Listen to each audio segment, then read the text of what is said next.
की अपील के बाद इजराइल ने लेबनान में हमले बंद नहीं किए हैं। नेतन्याहू ने धमकी दी है कि जब तक हिजबुल्लाह लड़ाके हमले बंद नहीं करते हैं तब तक बेरूत पर बमबारी होती रहेगी। इधर इजराइल के हमलों से भड़के ईरान ने ओमान तट पर अमेरिका से जुड़े कार्गो शिप को क्रूज मिसाइलों से उड़ा दिया है।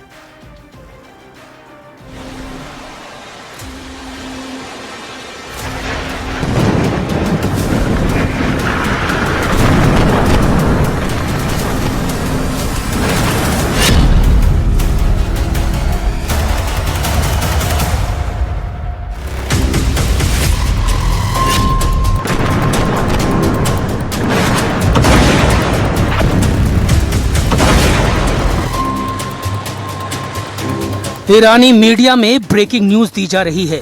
न्यूज एक कार्गो शिप पर 2 मिसाइल धमाकों की है। धमाके रेवोल्यूशनरी गार्ड ने किए हैं। तस्वीरों में जहाज की हालत खस्ता लग रही है। ईरान ने ये चोट सुपर पावर को दी है। इस हमले को ईरान ने मिसाइल साइट पर बमबारी का बदला बताया है। अमेरिका जब ईरान पर बमबारी करता है तो ईरान बदले में कुवैत को मिसाइलों से फोड़ डालता है। ट्रंप जब ईरान नेवी को दहलाते हैं तो रेवोल्यूशनरी लड़ाके हॉर्मुज में तेल जहाजों को आग लगाते हैं। लेकिन अब ईरान अमेरिका इजराइल के बारूदी टकराव का एपिसेंटर है लेबनान। यहाँ फट रहे बम और मिसाइल अमेरिका इजराइल के रिश्तों को बिगाड़ सकते हैं, क्योंकि जिस तरह इजराइल यहाँ हिजबुल्लाह को मार रहा है उसे देख ट्रंप का कलेजा कांप गया है। ट्रंप ने नेतन्याहू से फौरन लेबनान में हमले बंद करने की अपील की है, लेकिन नेतन्याहू ने कहा है कि वो तब तक हिजबुल्लाह को बारूदी डोज देते रहेंगे जब तक लड़ाका ग्रुप का सफाया नहीं हो जाता। इजराइल के धमाकों को देख डर गए ट्रंप। बेरूत पर बमबारी प्लान से ट्रंप के उड़े होश।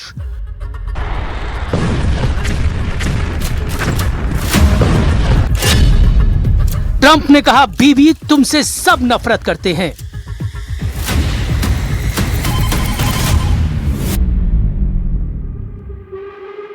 ट्रंप की धमकी बारूद से ज्यादा विस्फोटक साबित हो गई है। नेतन्याहू आउट ऑफ कंट्रोल हो गए हैं। इजराइल के प्रधानमंत्री ने सुपर पावर की चेतावनी को अनदेखा कर दिया है।